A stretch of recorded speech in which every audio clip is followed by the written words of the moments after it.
Last December, while your 7th grader was stressing over algebra finals, hackers were downloading their social security number, home address, medical records, and learning disabilities, all from their school's servers. By the time anyone noticed, that data was already listed for sale. For $50. Today I'm going to show you exactly what happens when hackers target schools, why they specifically wait for finals week, and most importantly, how to check if your child's data has already been stolen and what to do about it. I've spent years covering cybersecurity breaches, and I'll be honest with you, what's happening to school districts right now keeps me up at night as a parent. Here's something most people don't realize. Schools are basically the perfect targets.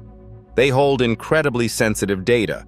We're talking social security numbers, medical records, custody documents, psychological evaluations, even records of abuse, but they protect it with IT budgets that would make a small business laugh. The average school district spends about 2% of its budget on cybersecurity.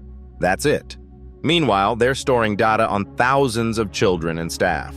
In 2025 alone, over 45 million student records were exposed in documented breaches. That's nearly 1 in every 3 school-aged children in America. And here's what makes this even worse. 80% of K-12 schools have experienced some form of cyber attack in the past 3 years.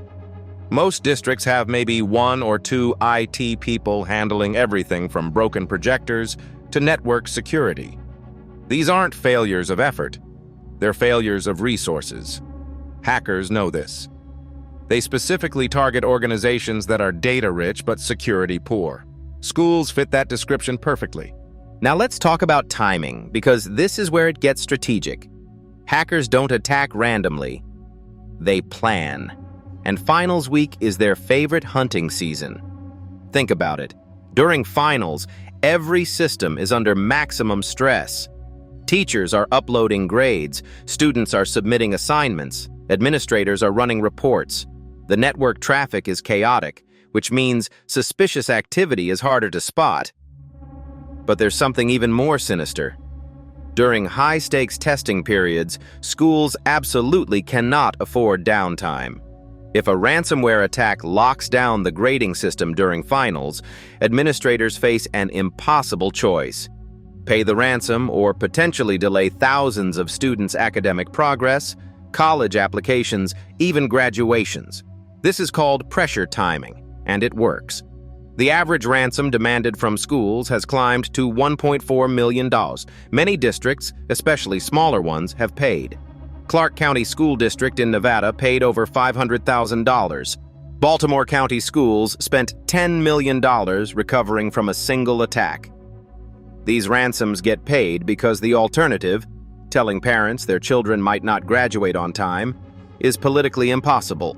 So what exactly do hackers get when they breach a school? Everything. Names, addresses, phone numbers. That's just the beginning. They get social security numbers, birth dates, medical conditions, IEP documents listing learning disabilities, free lunch eligibility, which reveals family income, custody arrangements, emergency contacts, even disciplinary records.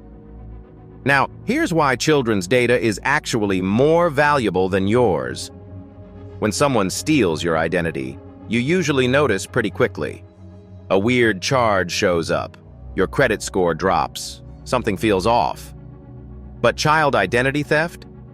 It can go undetected for 18 years, until your kid applies for their first credit card or student loan and discovers someone's been using their identity since elementary school.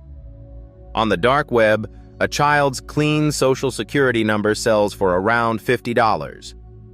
That might not sound like much, but criminals can open credit accounts, file fraudulent tax returns, even create fake identities for adult criminals, all using your 8-year-old's information.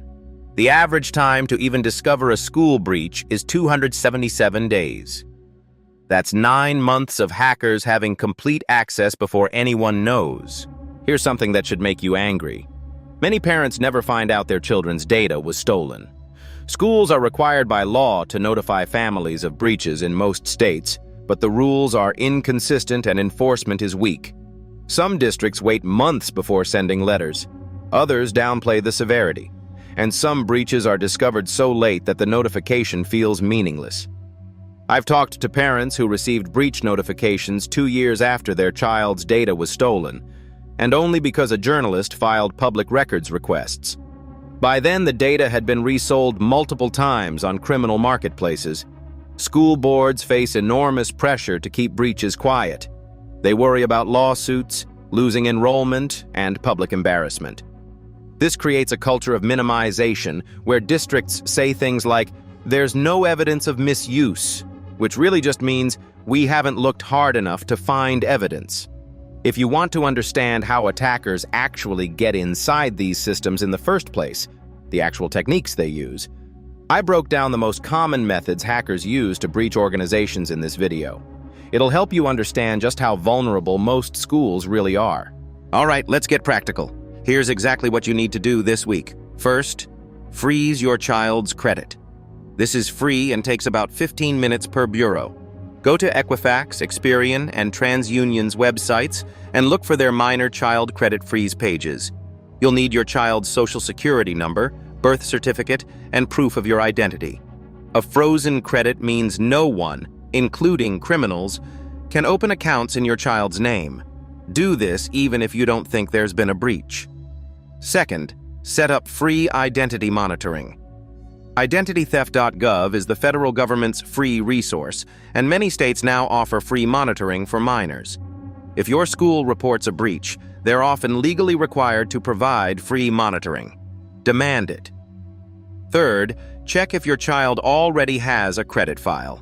Children shouldn't have credit reports at all. If one exists, that's a red flag. Each bureau has a process for checking, and if you find a file, immediately file a fraud report.